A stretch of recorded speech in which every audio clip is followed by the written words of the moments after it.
And that's important for a couple reasons. One, I'm pretty sure we learned the hard way, and that's reliability. The reason I say it that way, if you go back in our photo archives, which you can do through the public website, you go back far enough, you can find pictures, and in some cases video, of guys building spacecraft while smoking. No lie. Like, what? I saw that. Right? And it's like, there's one of my favorites. It's probably like circa 56, maybe, back in our Army days. And it's a guy putting a nose cone on a missile with a cigarette clenched in his teeth. What is working there? Like, legit, that's a missile. So, you wonder why stuff didn't work half the time back in the day? I have a thought. So, you know, and the thing about a missile, I guess, at the end of the day, that's an earthbound kind of thing. You build another one, you know, it doesn't work. But once these robots are out there, forget it. You know, if something goes wrong, good luck. You hope it's a software problem, because that you can at least address. If it's a mechanical failure of some sort, you hope it's something you can work around, because there's no sending anyone out there to try and fix any of these things.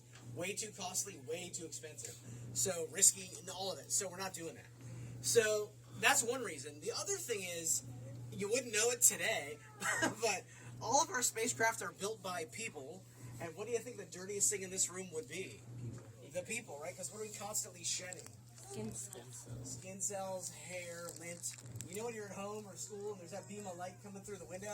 And all that stuff's floating in it? Yeah, a fair percentage of that's dead you. I tell that to a class for my third graders. It's my favorite thing to do.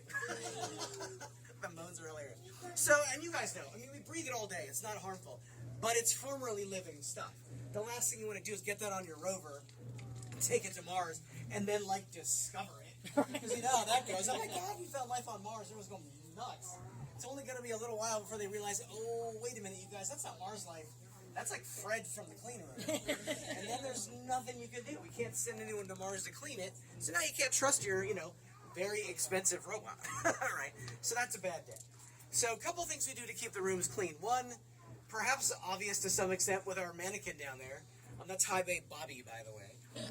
But that thing is wearing what we call a bunny suit. And the whole idea with the bunny suit is just to keep all that stuff on you, so that it doesn't get into the room and then on your spacecraft and, you know, on from there. The other thing we do is we just filter the air all day. So the way this particular room works, you see the vents above and below the banners on the far side? Those are blowing in the clean air. And then on our side of the building, you can't really see them because we're in this bubble, but on the virtual tour you can like turn around and look this direction. But above us and below us on a few cases are these fairly large air intakes. The air gets drawn in,